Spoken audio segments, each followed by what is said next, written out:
हाँ तो भाई लोग तोहनी के नु आज हम भोजपुरी फीमेल सिंगर के ओरिजिनल वॉइस सुनावे वाला बानी ना भाई लोग। तोहनी का तो ऑटो ट्यून वाला वॉइस खूब सुन ले होबा, लेकिन आज जे हम सुनाएम नु वो एकदम ओरिजिनल वॉइस सुनाएम। अच्छा हाँ तो भाई लोग तोहनी लोग के बीच ये लोग के गाना आवेला नु तो बहुत एडिट करके आवेला, तो तोहनी के लोग के ओरिजिनल वॉइस सुना आज। ठीक है। हाँ तो शिवानी जी शुरू हो जा।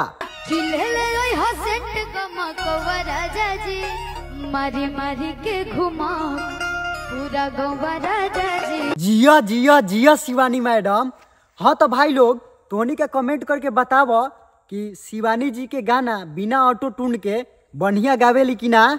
बताओ लोग। ये बातें बताई नहीं जाती, नजर लग जाती है। अब शिल्पी मैडम रौरा हमार मुंह का देखता नहीं, चली रौगो शुरू हो जाए। आई हो दादा दिल लेबू का हो।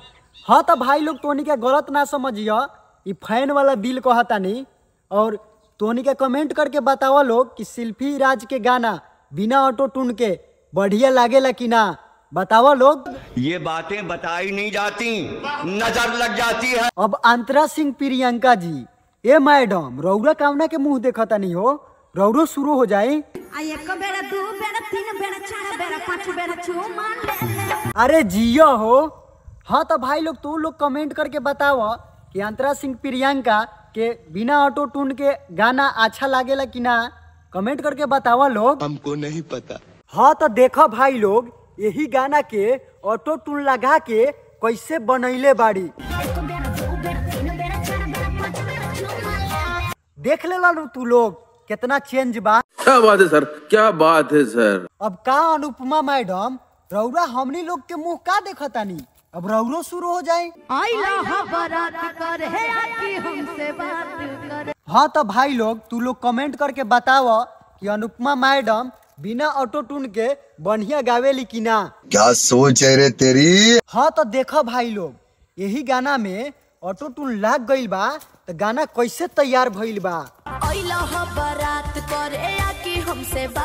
हाँ तो प्रियंका मैडम रौरा हमारा कैमरामैन के मुंह काहे देखता नहीं, चली रौगो शुरू हो जाए।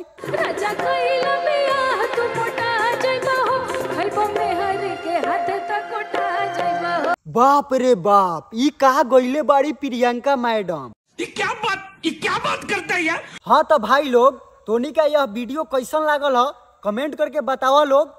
और फेसबुक पर देखा तो बल तब फॉलो करा लोग, और यूट्यूब पर नया आयल हो लोग तो चैनल के सब्सक्राइब करा लोग। मिलता नहीं नेक्स्ट वीडियो में, बाय। बात तो सही है। दौड़ा